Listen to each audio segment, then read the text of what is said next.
नमस्कार, तुम्हा सर्वांचं आपल्या स्टडी पॉइंट या यूट्यूब चॅनलमध्ये स्वागत आहे। तर अंगणवाडी कर्मचाऱ्यांसाठी एक मोठी अपडेट आहे। आपल्या महाराष्ट्र राज्य अंगणवाडी कर्मचारी कृती समिती दिनांक 24 मे रोजी माननीय उपसचिव श्री ठाकूर यांनी कृती समितीसोबत अंगणवाडी कर्मचाऱ्यांच्या प्रश्नावरती चर्चा करून मार्ग काढण्यासाठी बैठक आयोजित केली होती। या बैठकीच्या निमित्ताने या बैठकीतील चर्चेचे मुद्दे काय होते ते सविस्तरपणे या ठिकाणी पाहण्या अगोदर तुम्ही जर आपल्या स्टडी पॉइंट या यूट्यूब चॅनलवरती जर नवीन असाल तर आपल्या चॅनलला लगेचच लाईक आणि सबस्क्राइब करायला विसरू नका। चला तर मग वेळ वाया न घालवता ही बैठक कशा पद्धतीने पार पडली, या बैठकीतील महत्त्वाचे व चर्चेचे मुद्दे काय होते नेमके या ठिकाणी आपण पाहूया। बघा, या ठिकाणी तुम्ही पाहू शकता ही माहिती आपल्याला महाराष्ट्र राज्य अंगणवाडी कर्मचारी कृती समितीच्या वतीने आलेली ही माहिती आहे। 24 मे रोजी माननीय उपसचिव श्री ठाकूर यांनी कृती समिती सोबत अंगणवाडी कर्मचाऱ्यांच्या प्रश्नावर चर्चा करून मार्ग काढण्यासाठी बैठक आयोजित केली होती। या बैठकीत कृती समितीच्या वतीने एम.ए. पाटील, शुभा शमीम, सुवर्णा तळेकर, आरमायटी इराणी, सूर्यमणी गायकवाड व छाया तिप्पट हे उपस्थित होत्या। बघा, आपल्या या कृती समितीचे जे सदस्य आहेत ते सदस्य या ठिकाणी या बैठकीला उपस्थित होते। दिनांक 24 मे रोजी म्हणजे कालच्या घडीला माननीय श्री ठाकूर यांच्या समवेत यांच्या कृती समितीसोबत या अंगणवाडी कर्मचाऱ्यांच्या प्रश्नावरती चर्चा करून मार्ग काढण्यासाठी बैठक आयोजित करण्यात आलेला आहे। बघा, एका अर्थाने आपण जो संप केलेला आहे तो संपाच्या दृष्टीने आता कुठेतरी सकारात्मक परिणाम या ठिकाणी दिसून येत असल्याची माहिती आपल्याला या बैठकीच्या माध्यमातून समजणार आहे। बघा, पुढे बैठकीतील चर्चेचे मुद्दे काय आहेत ते पाहण्या अगोदर जास्तीत जास्त अंगणवाडी कर्मचाऱ्यांपर्यंत हा व्हिडिओ शेअर करा। बघा, बैठकीतील चर्चेचे मुद्दे काय आहेत बघा। एक आहे कोरोनाच्या काळातील थकीत सुट्ट्यांचे समायोजन करून संप काळातील 26 दिवसाचे मानधन देण्याचा प्रस्ताव तयार केला जाईल। बघा, हा अतिशय महत्त्वाचा बैठकीतील चर्चेचा मुद्दा आहे।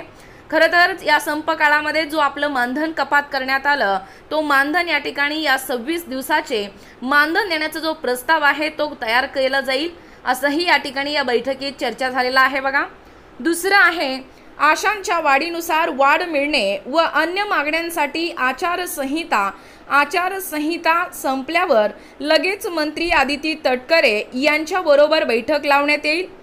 तिसरं आहे साधील भत्त्यात वाढ देण्याबाबतची मागणी आधीच मान्य केली होती, त्यावर निर्णय घेऊन कार्यवाही केली जाईल।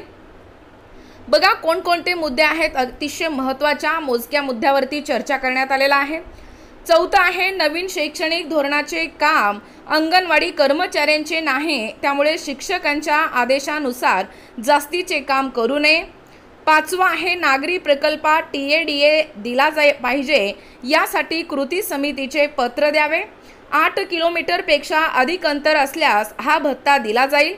सहावा आहे मदतनीस पदोन्नतीबाबत 10वी पासची भरती केली जाईल, अशा मदतनीसांना डावलले असल्यास अशा केसेस कळवाव्यात। सातवा आहे प्रोत्साहन भत्ता हे नियमानुसार दिला जाईल।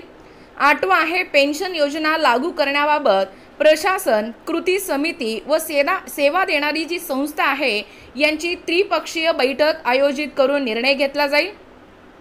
नववा आहे एक रकमी सेवा समाप्ती लाभ, मासिक पेन्शन व ग्रॅच्युइटी या लाभामध्ये समायोजित न करता स्वतंत्रपणे द्यावा, ही मागणी कृती समितीच्या वतीने करण्यात आली।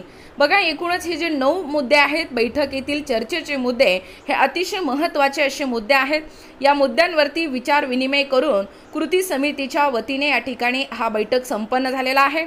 जूनच्या पहिल्या आठवड्याच्या शेवटी किंवा दुसऱ्या आठवड्याच्या सुरुवातीला मंत्री महोदयांसोबत बैठक होण्याची शक्यता आहे। सर्व प्रतिनिधींनी उपस्थित राहावे। बघा, पुढच्या महिन्यातच एकूण आठवड्याच्या शेवटी किंवा दुसऱ्या आठवड्याच्या सुरुवातीला या ठिकाणी आपल्या मंत्री महोदयांसोबत या ठिकाणी ही बैठक होण्याची शक्यता आहे, अशी ही भूमिका या ठिकाणी वर्तवण्यात आलेला आहे।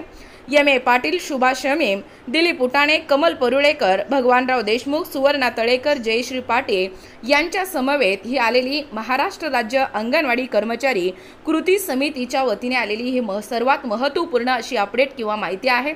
जास्तीत जास्त तुमच्या सर्व अंगणवाडी कर्मचाऱ्यांना शेअर करा। एकूणच अशा पद्धतीने ही कृती समितीची आलेली महत्त्वपूर्ण अशी माहिती या व्हिडिओच्या माध्यमातून आपण पाहण्याचा व कव्हर करण्याचा प्रयत्न केलेला आहोत। अशाच प्रकारचे नवनवीन अपडेट पाहिजे असतील किंवा तुम्ही जर कोणत्याही स्पर्धा परीक्षेची तयारी करीत असाल किंवा तुम्हाला जर आमच्या अध्यापनाचे व्हिडिओ आवडत असतील किंवा तुम्ही जर आपल्या स्टडी पॉइंट या यूट्यूब चॅनलवरती जर नवीन असाल तर आपल्या स्टडी पॉइंट या यूट्यूब चॅनलला लगेचच लाईक आणि सबस्क्राईब करायला विसरू नका। भेटूया अशाच पुढच्या नवीन व्हिडिओमध्ये, तोपर्यंत धन्यवाद।